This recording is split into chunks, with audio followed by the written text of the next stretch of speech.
La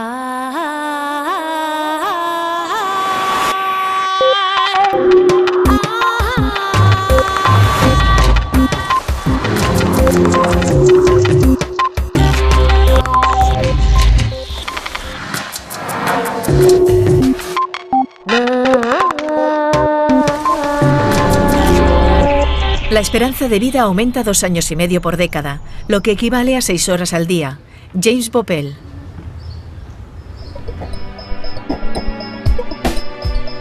A principios del siglo XIX, la esperanza de vida en Suecia, la mayor del mundo en la época, era de 45 años.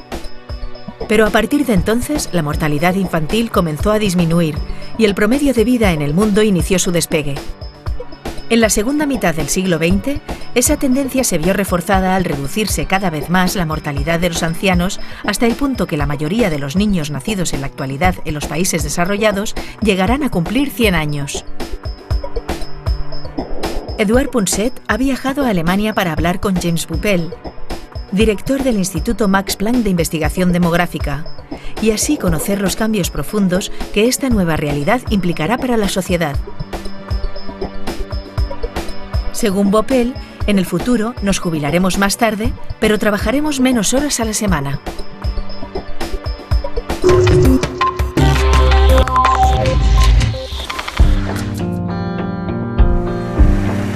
No cabe ninguna duda de que el mayor descubrimiento de este siglo es el de James Boppel.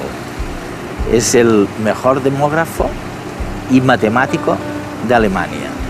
Y lo que él ha demostrado, sin ninguna duda, es que desde 1840, o sea, desde el siglo XIX, desde mitad del siglo XIX, la esperanza de vida se está alargando ininterrumpidamente, 2 años y medio cada década.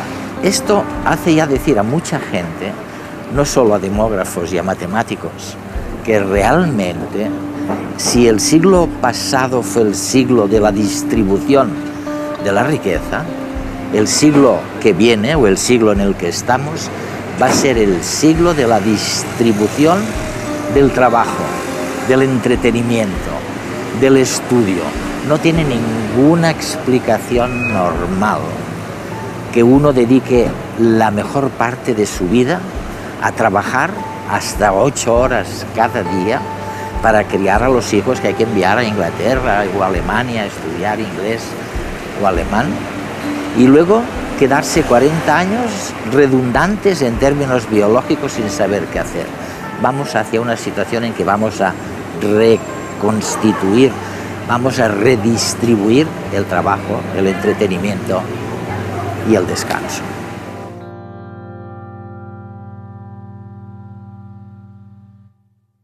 Es fantástico porque fuiste el primer científico que hizo reflexionar a la gente, no tanto sobre si había vida después de la muerte, algo que obsesionaba prácticamente todo el mundo, sino sobre otra cosa. Tú afirmaste que la esperanza de vida estaba aumentando y que no sabemos cuándo dejará de aumentar.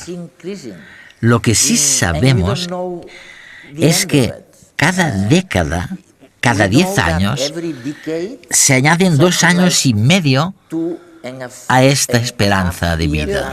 Sí, 2 años y medio, eso es. 2 años y medio según las predicciones. O lo que es lo mismo, 3 meses por año. 3 meses por año. 3 meses por año y 3 meses por año son 6 horas al día. Es increíble. Es increíble, sí, es extraordinario. Este aumento lleva produciéndose desde 1840. Durante 170 años la esperanza de vida en los países que están en mejor situación ha ido aumentando 6 horas cada día. ¿Y qué es lo que sucedió en Alemania con la separación entre Alemania Oriental y Alemania Occidental? El caso de Alemania es muy interesante. Para resumir un poco la historia de Alemania, el país no iba demasiado bien en el siglo XIX. Suecia, Noruega y Dinamarca eran los líderes mundiales junto con Inglaterra. Pero Alemania empezó a ponerse al día en 1900. Eso sí, en 1900, en Alemania, la esperanza de vida seguía estando por debajo de los 50. Pero empezó a mejorar.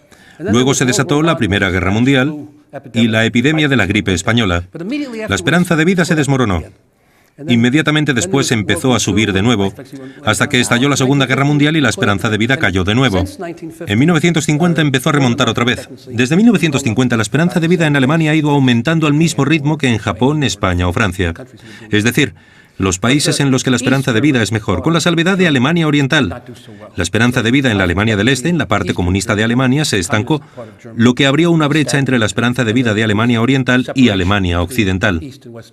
Sin embargo, cuando se produjo la reunificación de las dos Alemanias en 1990, Alemania Oriental rápidamente remontó y alcanzó los niveles de esperanza de vida de Alemania Occidental. Los que habían vivido bajo condiciones relativamente pobres durante 40 años rápidamente alcanzaron las cifras de esperanza de vida de Alemania Occidental. Por tanto, la mortalidad y la supervivencia son conceptos muy plásticos. No están fijados, son muy modelables. Es increíble lo que estás diciendo, porque lo que realmente sugieres es que hay dos motivos muy sencillos para que la esperanza de vida aumente continuamente o repentinamente, ¿no? Uno es la prosperidad, Sí. y la otra es la medicina. Sí, correcto. En general, las dos principales causas para el aumento de la esperanza de vida han sido, por un lado, la mejora del nivel de vida. Tenemos más dinero, contamos con una educación mejor. Sabemos cuidarnos mejor. Podríamos llamarlo prosperidad en un sentido amplio como sinónimo de nivel de vida. El otro gran avance procede de las mejoras sanitarias. Un agua más pura y un aire más limpio, pero también una medicina mejor y unos procesos quirúrgicos más adecuados. En resumen, tenemos dos grandes categorías. Por un lado, el dinero y la prosperidad, y por otro, la medicina y la salud pública. La reunificación de Alemania Oriental y Occidental en 1990 fue una especie de experimento natural. Y lo fue porque nadie sabía lo que sucedería. Fue una gran sorpresa. Se produjo la reunificación y todo el mundo se sorprendió mucho porque nadie lo había anticipado. Después, tras el cambio, ocurrieron dos cosas en Alemania Oriental. En primer lugar, hubo un gran aumento de la prosperidad, porque la moneda, el marco de Alemania Oriental, pasó a cambiarse por el marco de Alemania Occidental a un tipo de cambio de 1 a 1, pese a que la tasa de cambio no oficial hasta la reunificación había sido de 10 a 1. De repente, las personas con marcos de Alemania del Este eran 10 veces más ricas que antes, y lo mismo con las pensiones de los ancianos, que de repente se multiplicaron por 10. En consecuencia, en un solo día de julio del año 90, Alemania Oriental pasó a ser 10 veces más rica que el día anterior. Después, de un modo más gradual, en el 90, 91, 92, 93, el sistema sanitario de Alemania Occidental se generalizó también en Alemania Oriental, empezando por Berlín y siguiendo con las grandes ciudades como Rostock, Leipzig, Dresden, para llegar luego a las ciudades más pequeñas y a las zonas más rurales. Por eso, podemos estudiar lo que sucedió con la esperanza de vida inmediatamente, a consecuencia del aumento de riqueza, y también lo que sucedió con la esperanza de vida paulatinamente, a consecuencia de... La sanidad. Los cambios en la medicina, sí. La medicina. Sí, de este modo podemos separar la importancia del dinero de la medicina. Y el resultado final es que la mayoría de niños nacidos después del año 2000 serán centenarios al llegar al siglo XXII. Eso es. Sí, es estupendo. Y se lo podremos decir a la gente, se le puede confirmar a la gente, es que a mí no me creen cuando se lo Mira, digo. Eduardo, pues es cierto, y no solamente para Alemania, también para España, Francia, Inglaterra, Suecia, Japón, incluso para los Estados Unidos. Claro que hay algunos condicionales. Si se mantiene el ritmo de mejora, si el ritmo de progreso que hemos disfrutado durante los últimos 170 años sigue, si ese ritmo de progreso continúa y no hay ningún signo de deceleración, ningún signo de ralentización, No. en fin, si este aumento de los últimos 170 años continúa durante 100 años más, entonces los recién nacidos de hoy, la mayoría, llegarán a cumplir 100 años. Vivimos mucho más que antes. De hecho, se ha visto que desde 1840 nuestro tiempo de vida se ha incrementado en 2,5 años por década. Eso significa que a día de hoy le hemos quitado a la muerte unos 43 años. Además, poniendo como ejemplo a Suecia, en la década de 1860 en este país, 3 personas al año celebraban su 100 cumpleaños. En 2007 lo consiguieron 750 personas. y se calcula que para 2107 lo harán entre 50.000 y 60.000 personas. ¿Hemos ganado la batalla a la muerte? No, aún no, pero sí la estamos posponiendo, y no solo la muerte, sino también el envejecimiento. Cada vez nos mantenemos jóvenes durante más tiempo, y todo ello se lo debemos al progreso de la medicina y la salud pública, a unos mejores estándares de vida. Por ello, la idea principal de Boppel es que el comportamiento y el hábito individual son cruciales a la hora de prolongar nuestra existencia, si bien el grado de longevidad de una población se encuentra más relacionado con la prosperidad de esa sociedad y el nivel alcanzado en su desarrollo sanitario. Posponer la vejez transformará nuestra forma de vida. ¿Cuándo tener hijos? ¿Cuándo retirarse? Pero también modificará profundamente el mundo del trabajo.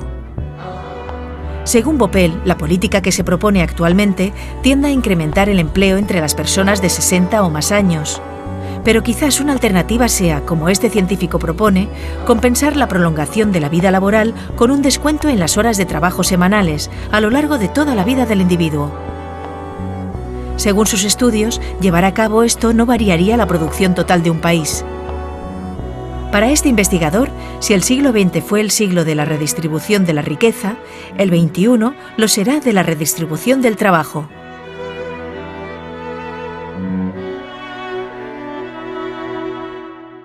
Vamos a plantear lo que sigue. La mayoría de personas hoy en día trabajan muy duro. Durante los primeros 20 años de su vida tienen que estudiar, luego forman una familia, se pasan varios años criando a niños, trabajan muy duramente y después ¿qué? Deben enviar a los hijos a estudiar inglés o alemán a algún sitio y al final quizás les queden 40 años biológicamente redundantes y no saben qué hacer. Por eso yo pienso que deberíamos replantearnos la combinación de trabajo, ocio y jubilación, para ver si se nos ocurre una situación distinta a la actual. Trabajo, placer, estudios. Oye, ¿cómo podemos manejar todo eso? Sí, es verdad. Me parece que en el siglo XXI, el siglo que hemos empezado, será el siglo en el que logremos lo que has dicho: combinar la educación, el trabajo y el ocio en lugar de compartimentarlos. Creo que eso implicará trabajar más años, pero también trabajar menos horas por semana. En concreto, los jóvenes tendrán un horario laboral de menos horas, y eso les dejará más tiempo para estar con la familia, tener hijos y cuidarlos. El sistema actual es una locura, porque una persona joven debe forjarse una carrera profesional, ganar dinero, terminar su educación y luego tener hijos, criarlos, toda esa presión a la vez. Pero después cumple los 50 o los 60 y tiene por delante un tiempo de ocio larguísimo. Y tal vez tus hijos ya no quieran verle. Tal vez no quieran ni verle, vamos. Sería mucho mejor tener tiempo para los hijos de joven y trabajar un poco más de mayor. Si el trabajo se redistribuyera para que las personas trabajaran hasta los 70, pero pudieran trabajar a media jornada durante toda la vida laboral, entonces se podría trabajar una media de 25 horas por semana. Claro. Algunos no trabajarían, otros trabajarían muy duro, pero algunos podrían trabajar 20 horas por semana, y muchos unas 25 o 30 horas por semana, una media de 25 por semana, siempre que la mayoría de personas trabajaran un poco y siempre que se trabajara desde los 20 o así hasta los 70. Y si solamente trabajas 20 horas a la semana, por ejemplo, pero tu pareja también trabaja, es decir, si tanto tu pareja como tú trabajáis 20 horas por semana, son 40 horas e ingresos suficientes. Y si tu pareja y tú trabajáis 40 horas por semana entre los dos, tendréis mucho más tiempo para los hijos y mucho más tiempo para el ocio. Cuando cumpláis los 60, pues habrá que seguir trabajando hasta los 70, pero solamente 20 horas por semana. De este modo se repartiría, se redistribuiría el trabajo, pero también el ocio. El siglo pasado, el siglo XX, fue el siglo de la distribución de la riqueza y de la renta, de quitarles dinero a los ricos y dárselo a los pobres. Creo que el siglo XXI será el siglo de la redistribución del trabajo y el ocio. Les quitaremos parte del ocio a algunos para dárselo a otros y haremos lo mismo con el trabajo. Conseguiremos que el trabajo y el ocio se distribuyan más equitativamente. Sí, o sea que realmente lo que sugieres es que compensaremos a los jóvenes por tenerlos trabajando hasta los 70 años. Los compensaremos porque trabajarán menos horas cuando sean jóvenes, ¿no? Sí, sí. ¿Y tenemos alguna oportunidad de convencer a los políticos y a los sindicatos de que esto es una buena idea? ¿Crees que les podremos convencer de esto? Bueno, creo que la oportunidad llegará a través del ejemplo. En los países nórdicos, Dinamarca, Noruega, Suecia y Finlandia, hay un movimiento en esta dirección. Se está generalizando la idea de que el 90% de las personas de entre 20 y 70 años deberían trabajar un poco, aunque fuera 10 horas por semana o 20 horas por semana, pero que el 90% de las personas deberían formar parte de la población activa. Y si el 90% de las personas entre 20 y 70 años trabajaran, se podría reducir, como decía, la semana laboral a 25 horas por semana de media. Algunos trabajarían 40 horas, otros 10, pero la media sería 25. Y existe este movimiento, esa tendencia, en los países nórdicos, pero también en los Países Bajos. Por eso creo que España, Alemania y el resto de países observarán lo que hacen esos países. Verán que la gente es más feliz, que la tasa de natalidad aumenta, y eso será un ejemplo para el resto de países europeos.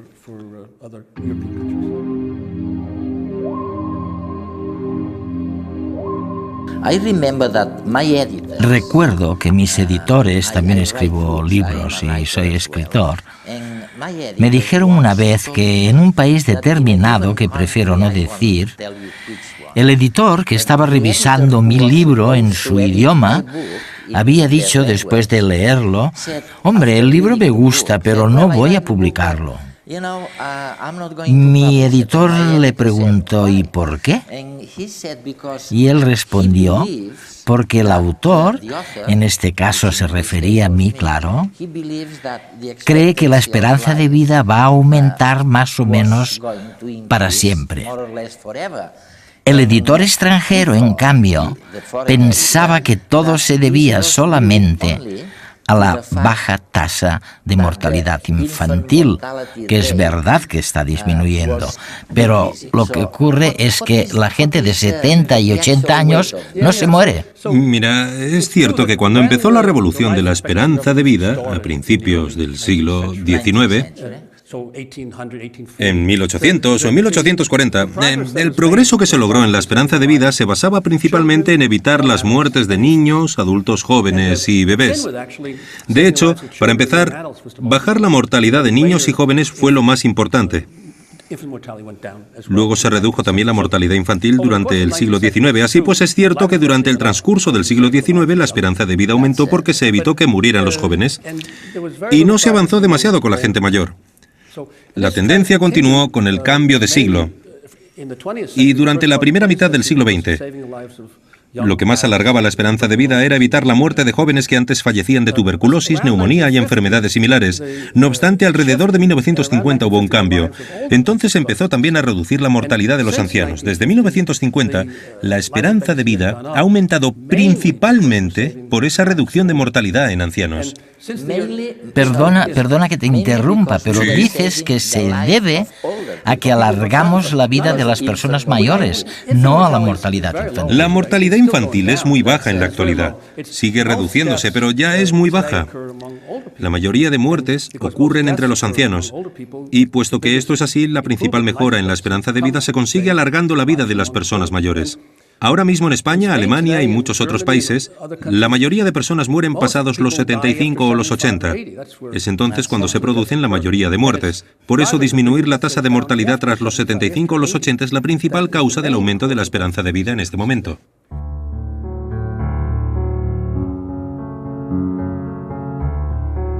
El incremento de la prosperidad y las mejoras en la sanidad, hechos relacionados con el progreso de la civilización, son los factores que nos otorgan un periodo de vida extra con respecto a los años que la naturaleza, por sí sola, está dispuesta a darnos. Ya que a la evolución lo único que le importa es la reproducción. Hasta ahora se pensaba que una vez alcanzada la madurez sexual y tras haberse reproducido, el individuo era desechable. Invertir en mantener su estructura vital muchos más años es absurdo para la naturaleza. El envejecimiento y la muerte es un mecanismo adaptativo de ahorro. Esto es absolutamente cierto en muchos animales inferiores.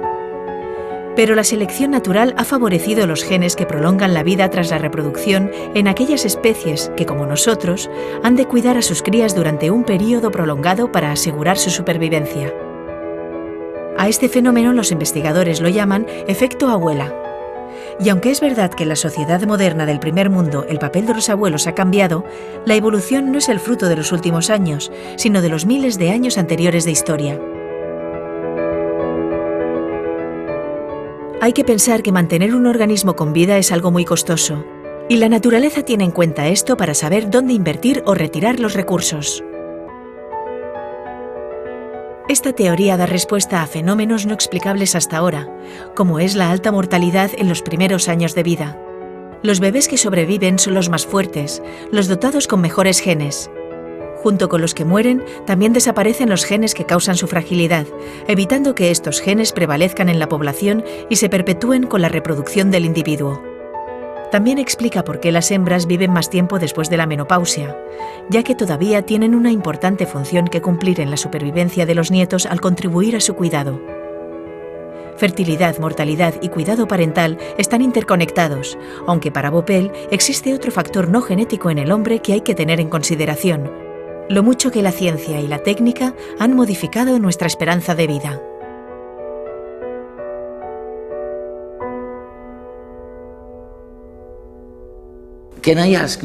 ¿Te puedo hacer una pregunta que me preocupa hasta cierto punto y que no es muy normal, lo admito? ¿Por qué será que los hombres mueren antes que las mujeres? ¿Sabemos por qué ocurre esto? ¿Por qué se mueren más jóvenes? Sí. Es muy complicado y es muy buena pregunta. En parte se debe a que los hombres no se cuidan demasiado bien. Ah, sí, ¿eh? Las mujeres acuden al médico más a menudo que los hombres, incluso si descontamos las visitas por embarazo y maternidad. En general, las mujeres van al médico más que los hombres, en cambio los hombres van a urgencias más que las mujeres. Increíble. Un claro ejemplo está en Italia. En Italia, la prevalencia o la incidencia de cáncer de piel en hombres y mujeres es aproximadamente la misma. Sin embargo, los hombres mueren de cáncer de piel 10 veces más que las mujeres. ¿Por qué? Pues porque las mujeres se examinan el cuerpo y si ven algo raro, van al médico. Los hombres no se miran el cuerpo. Cuando un hombre se examina y ve algo extraño, dice, supongo que siempre lo he tenido. Luego empieza a crecer y piensa, vaya, quizá tenga que ir al médico el mes que viene. Y por eso los hombres tienen 10 veces más probabilidades de morir de cáncer de piel que las mujeres, aunque lo padezcan con la misma frecuencia. Y esto sucede con muchas otras enfermedades. Los hombres no saben cuidarse bien. Además, los hombres son más propensos a cometer imprudencias, conducir demasiado rápido, beber demasiado, meterse en peleas. Hacen cosas que aumentan la tasa de mortalidad. Así que, en parte, la razón es que los hombres son estúpidos comparados con las mujeres. En cualquier caso, el proceso de deterioro de la vida no es que se esté ralentizando, sino que se está postergando en el tiempo, ¿no? Se está atrasando. Sí, es sorprendente lo que estamos viviendo. En 1840, la esperanza de vida en Suecia era de 45 años para las mujeres y era la más alta del mundo. Hoy en día en Japón es de 86, así que casi se ha doblado. La esperanza de vida es de prácticamente el doble en los países mejor parados. En 1840 en España imagino que la esperanza de vida era de 30 o 35 años. Y en la actualidad la esperanza de vida en España es de 75 u 80 para hombres y mujeres, respectivamente, más del doble. ¿Y se ha doblado porque estamos disminuyendo la velocidad de envejecimiento? No. No estamos ralentizando el ritmo de envejecimiento. Se ha doblado porque estamos posponiendo la mala salud hacia edades cada vez más elevadas. Una persona de 80 años hoy en día es como una persona de 70 en la generación de sus padres y como una de 60 en la generación de sus abuelos. Un octogenario de hoy es como un septuagenario de ayer y como un sexagenario de antes de ayer. Simplemente lo estamos posponiendo. No estamos reduciendo el ritmo de envejecimiento. sino que posponemos el inicio de la mala salud a edades cada vez mayores. ¿Podemos hacerles un regalo a los telespectadores, a los nuestros, y decirles que su esperanza de vida no está acercándose a ningún límite, que va a continuar forever? No hay ninguna prueba de que la esperanza de vida se acerque a ningún límite. De hecho, todo apunta a que la esperanza de vida seguirá creciendo a un ritmo de 6 horas por día. Y quizá incluso un poquito más rápido. Quizá un poco más rápido, siempre que continúe la tendencia, claro, aunque todos podríamos morir mañana si ocurriera un desastre. Pero si la tendencia continúa, entonces una persona normal, un hombre o mujer corriente, puede vivir 10 años más que la generación de sus padres y 20 años más que la generación de sus abuelos. Y esto es un regalo, de verdad. Sí, podemos esperar, todo el mundo puede esperar, vivir 10 o 20 años más que sus padres o abuelos. Como he dicho antes, más de la mitad de los bebés que nazcan ahora pueden llegar a celebrar su 100º cumpleaños. Pero los que tienen ahora 20, 30 o 40 años pueden esperar vivir hasta los 90. Y los que tienen ahora 50 o 60 pueden esperar vivir hasta bien entrada la ochentena. La gente vivirá más tiempo y lo mejor es que el principal motivo de que vivamos más es que estamos sanos más tiempo. Exacto. Sigue habiendo un periodo de mala salud al final de la vida porque, para muchos, los últimos 5 o 10 años de vida no se caracterizan precisamente por la buena salud. Pero ese periodo de mala salud de los últimos 5 o 10 años se retrasa hasta edades cada vez más elevadas. Así que cuando nuestros hijos vivan hasta los 100, estarán sanos hasta los 90. Cuando los jóvenes me preguntan cuál es el secreto de la felicidad, no lo dudo ni un instante. Tenéis que encontrar vuestro elemento, aquello que os haga vibrar, aquello que os apasione. El siguiente paso consiste en controlar ese elemento, y solo hay una manera de controlar su dominio o elemento: dedicarle muchas horas de esfuerzo. Cuando lo hayáis logrado, y lo digo por experiencia, veréis que no tiene sentido la separación entre ocio y trabajo. Disfrutar con la profesión será una fuente constante de alegría en el futuro. Por eso podemos recibir de brazos abiertos las propuestas de James Voppel. La redistribución del trabajo y del ocio, la que emprenderemos en este siglo, hará que seamos más felices. La mayoría de los niños nacidos tras el año 2000 en los países desarrollados llegarán a cumplir 100 años en el siglo XXII. James Voppel.